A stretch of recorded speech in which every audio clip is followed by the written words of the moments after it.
We've already established that testosterone is effectively meaningless if your body cannot actually use it. Both the androgen receptor's sensitivity and density regulate how much testosterone your body is accepting. However, what if your body is not even able to accept it in the first place? What if your testosterone doesn't reach your androgen receptors?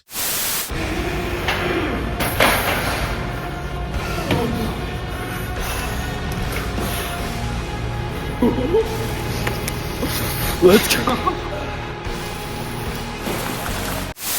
SHBG stands for sex hormone binding globulin. It binds to the estrogen and also testosterone in your blood. And the key word here is it regulates the bioavailability of these hormones in your body, meaning that it allows some of these hormones to be used in your body and doesn't allow for some of these hormones to be used in your body. When SHBG is too high, the testosterone in your body is stuck.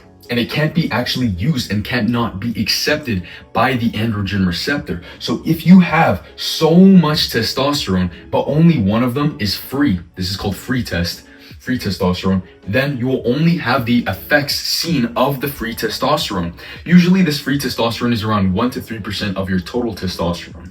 SHBG can bind to the rest, the other 97%, and render it useless. It cannot get to the androgen receptor, meaning that you will have less muscle, less libido, less drive, and less mental clarity to fuel your endeavors. But why does this matter? Because you could have high testosterone, you could have the body of a Greek god, you could have the mental clarity of a 200 IQ person. However, your body is not utilizing its hormones effectively because none of it's free. So all that testosterone, all those hormones that give you vitality and turn on the switches for you to be your best version of yourself are not being used. So in order to downregulate SHBG, we must first understand what causes high levels of SHBG in the first place. Estrogen.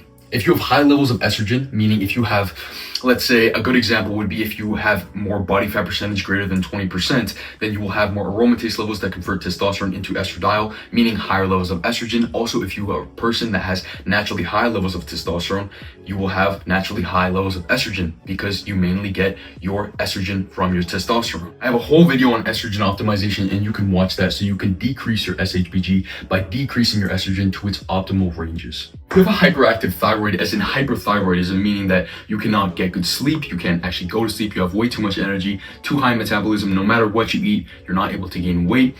Overactive thyroid can cause your liver to secrete more SHBG because it gets more signals from your thyroid. Now, typically this won't be a really big problem, but what you can try to do is do more with your day so that you end up being a little bit less tired, and it shouldn't really be much of a problem. Calorie restriction lowers insulin, and insulin is actually inhibitory for SHBG. So if you want to lower your SHBG and you want to mitigate its effects, you should keep your insulin healthy. Continue to eat at a regular period every day. Eat at the same times every day so your body has its internal clock ready for your food. You can manage your estrogen. Again, I've made a video about this, but you can lower your body fat percentage. That's the hard one. You can also decrease your phytoestrogen intake. Not all phytoestrogens are bad. Like, the bad ones are really just soy and flax, but other things like sesame aren't as bad, and corn is kind of bad too, just to throw that out there. Fat and protein, increasing it will decrease your SHBG, and it will also make it so that your sex hormones, as in testosterone and estrogen, will be secreted correctly as well. Just make sure you have full saturated fatty acids so they don't